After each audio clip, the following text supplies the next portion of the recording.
Hello, everyone. Welcome to the Garage Talk Podcast Special Edition. This is like a weird exclusive video slash audio thing we're doing because we had to react to the Game of the Year award nominees. And of course, it came out the day after we recorded, so this is a little one off. Obviously, we don't have Tim here because he has absolutely nothing to add to this conversation worth value. So we left him at home, and calling in is the one and only Vince Wheatley. Hey, thanks for having me. I'm glad to be here. All that good stuff. That was way too formal. This is your podcast. Hey, fuck off. Okay, there we go. That's a little better.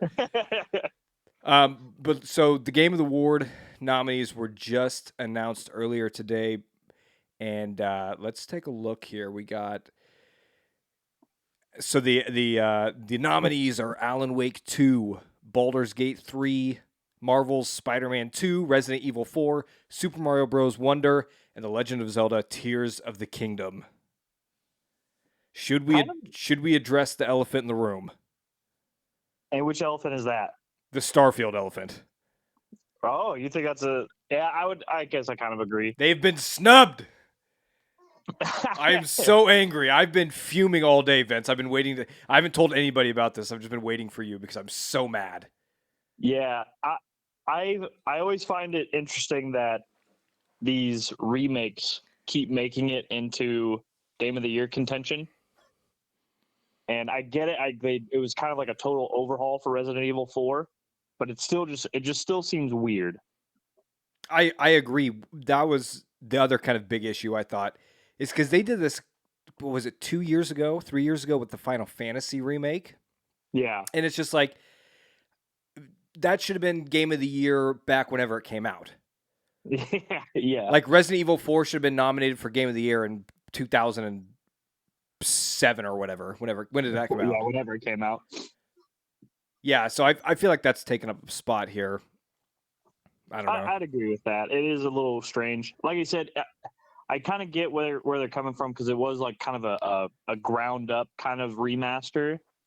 Yeah, it was a remake. It wasn't a remaster. It was a remake. Yeah, so I yeah, guess that's a little bit fair, but still, it is still the same story, still the same kind of general gameplay. So it always just kind of, I don't know. It does rub me the wrong way when they keep putting remakes into Game of the Year contentions, but yeah, I mean, and I don't even know if there's enough. Like it should have its own category, but I don't know if there's that many remakes and on a per year basis. Right. Yeah. But yeah, because I actually I wouldn't even be making a big deal out of it if Starfield was in this. But I'm just angry, so I need this. It's one of those things I can't just be angry. I have to be angry at somebody. So now I'm angry. Now I'm angry at Capcom, and I love Resident Evil 4. I hate that game now. Worst game ever. Used to be one of my favorites. Now it's dead to me. I was also kind of caught off guard by the Super Mario Bros. Wonder because that felt like a very quiet release. Like I didn't hear a lot of people talk about it like when it was released. And I didn't feel like it got very much hype leading up to it. And it just, I don't know. Like I haven't heard anything, but because it's almost like one of those things that had Super Mario's in it. So there's like, well, it's probably really good. So it is a really good game, but I feel like it definitely has some brand name recognition here. Because at the end of the day, I mean, how much can you do with a 2D platforming Mario? Like it's good and it's very creative and original, but I feel like a lot of the knocks that like Starfield got for not being in here was it's just another Bethesda RPG. It didn't break new ground or anything like that. But then it's like, well, what is Mario 2D doing in the video game realm in 2023 that makes it this great? yeah. Right. And not to diss on. I love Super Mario. I love Super Mario Brothers Wonder. It's just, again, me coming to the defense of Starfield. Yeah. Yeah, I mean that's kind of all I got for the nominees. At least I am bummed not to see Starfield at least get maybe some recognition, but because it was such a different Bethesda game than I think that we usually get. and yeah, so it feels like they were a bit slighted. It seems like somebody has it out for what's his name, Todd Howard. Yeah. This is personal for me. I haven't played Alan Wake 2 yet, so I can't commentate on it. Like I said, I've seen some of the previews and it looks really good, but I think everybody else kind of deserves to be here. Baldur's Gate 3 obviously probably is actually going to win this whole thing. I'd be surprised if it didn't. Spider-Man 2 was great. Do you think Spider-Man 2 it should be on this list, but from a personal standpoint, do you think Spider-Man 2 did enough to differentiate itself from Spider-Man 1? That is a tough one. Like gameplay wise, it is very similar. They did, they changed up a little bit on how the leveling up works. They changed how kind of your the like suit aesthetics work. Mm-hmm. But I feel like the story did help a lot. The story's kind of what carried that one. For sure. Yeah, because they did make it, a lot grander than the original not original Spider-Man, but the first Spider-Man. And you can never complain about swinging through New York City. Well, yeah, it's just so fun. Mm-hmm. So I'll swing everywhere. Yeah. Oh, and now gliding everywhere. Oh, yeah, even better. The next one. Let's go to the Tears of the Kingdom. That's my game of the year right now. Really? Wow. Yeah, it was remarkable. It was incredible what they did. I'm assuming you're a Baldur's Gate 3. Oh yeah, for sure. Yeah, no, I don't think I will only be like angry if like Resident Evil wins. Right? Yeah, I think that would be, and I think everybody would be a little surprised. Like who paid off who? Because this year of games we've talked about so much. This year of games has been incredible. I mean, there's obviously a bunch of other games that didn't get on here that we're not even going to talk about, but that probably deserve at least a nod or something. So it'd be pretty crazy if a remake was took the cake in this stacked year of video games. Yeah, it would be unfortunate. But I don't think we need to worry about it though. Yeah, I don't think we need to lose any sleep. This whole thing is just for stupid podcasting. Like, yeah. Like Starfield's not on here. I don't really care because I can. After I turn this off, I'm gonna go play it, and nothing changes for me. It's like my enjoyment level does not change based off of these award nominations. Yeah. But I need a reason to scream at you through a microphone, so that's understandable.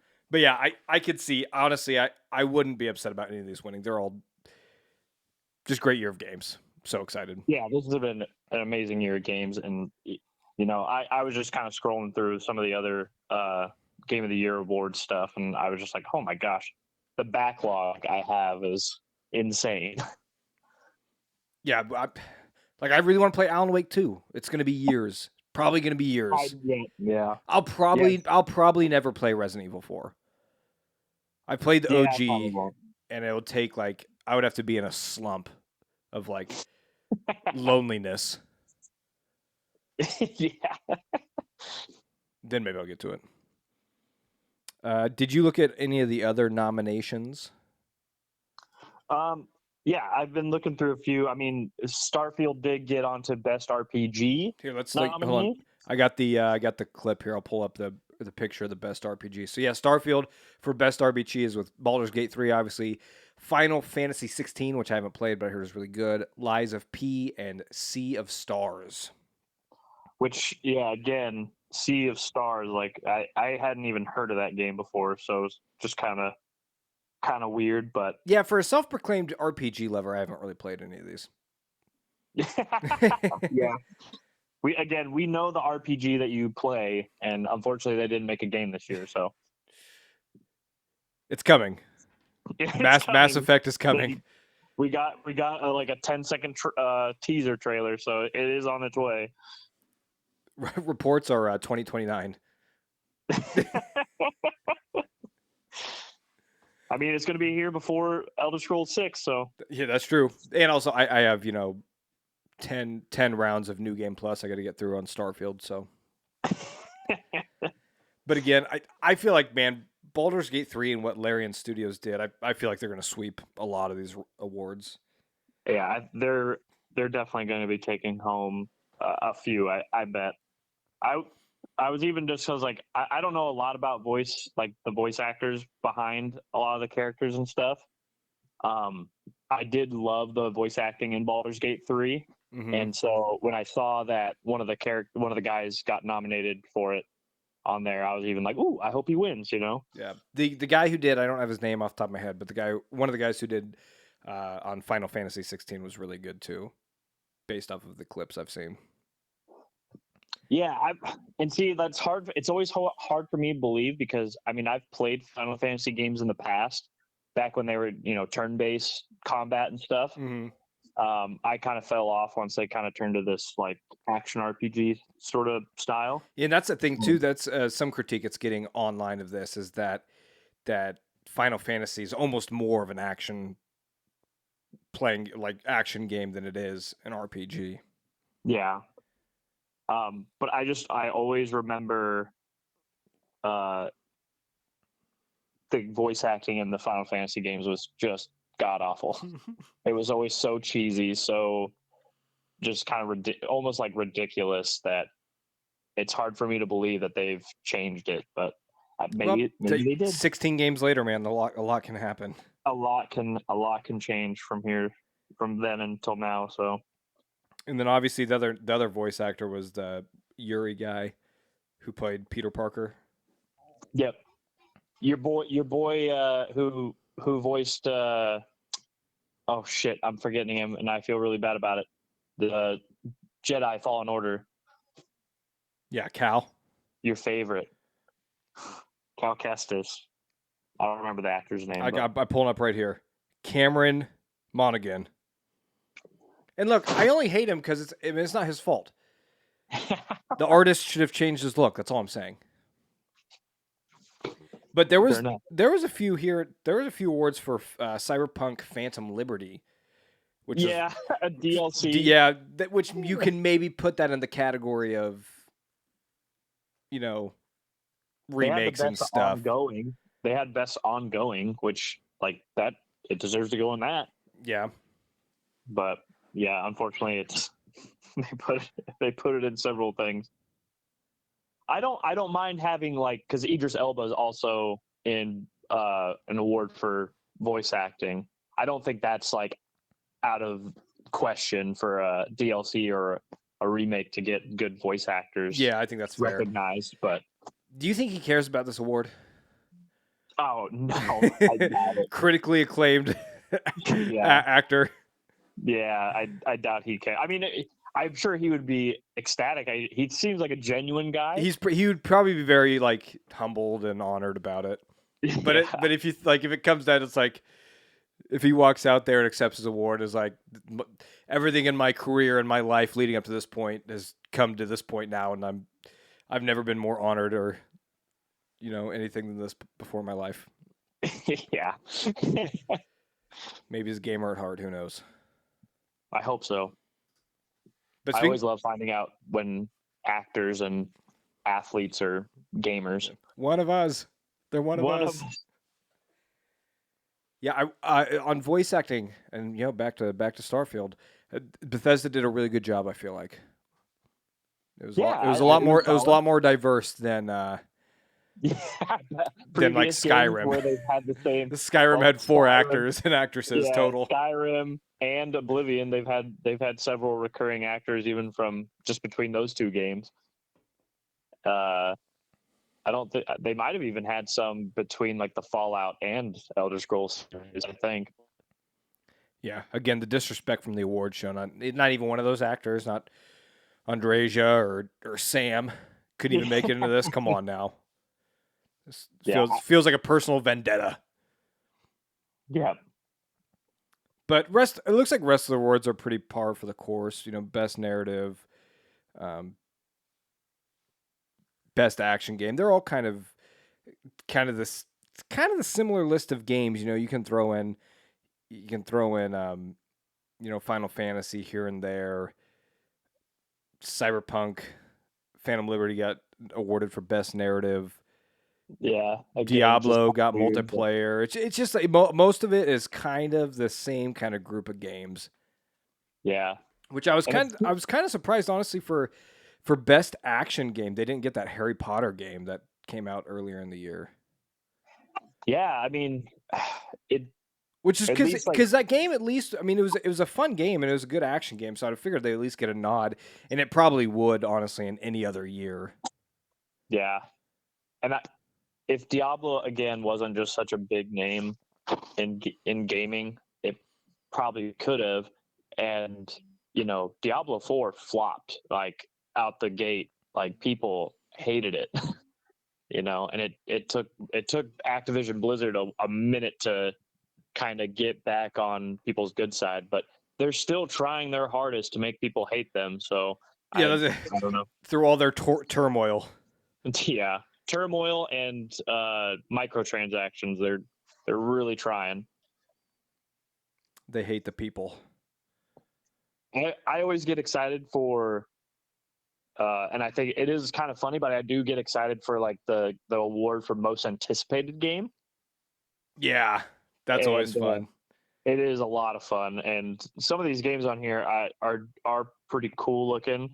Um, I don't know what this the Final Fantasy VII Rebirth. That one should be really cool. Again, I'm bummed that it's going to be that action RPG style, most likely. But I understand that's kind of where they're going with it.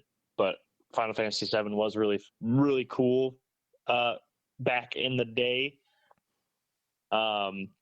Hades 2, which I've heard nothing but good things about the first one.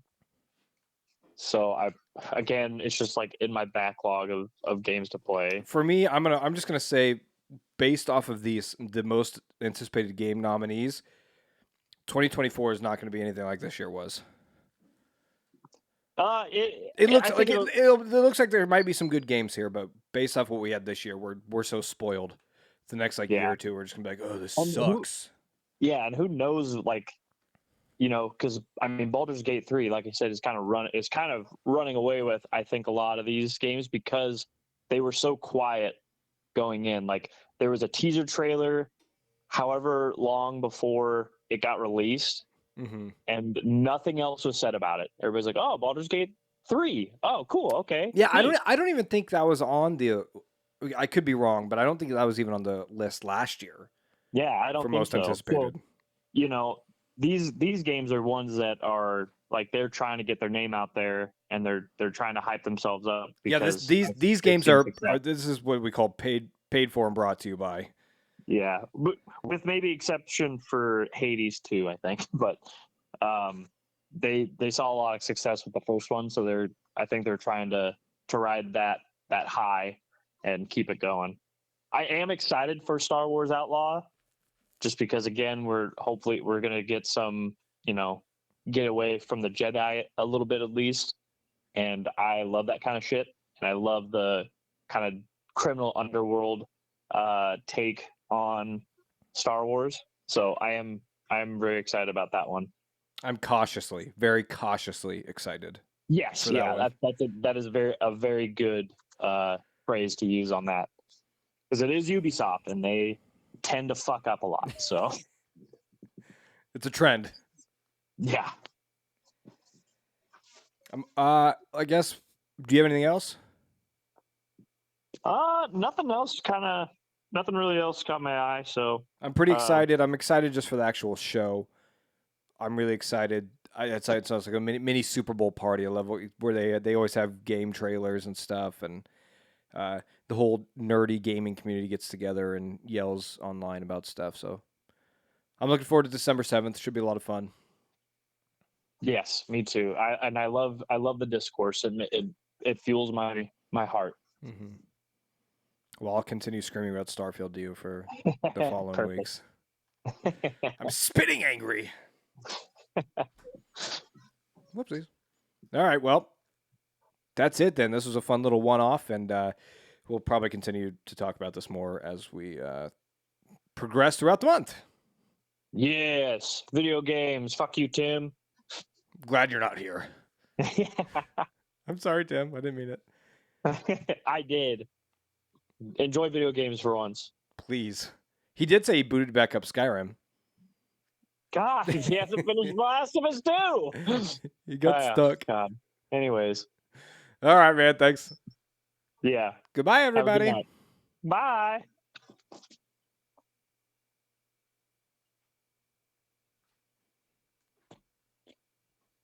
Squish.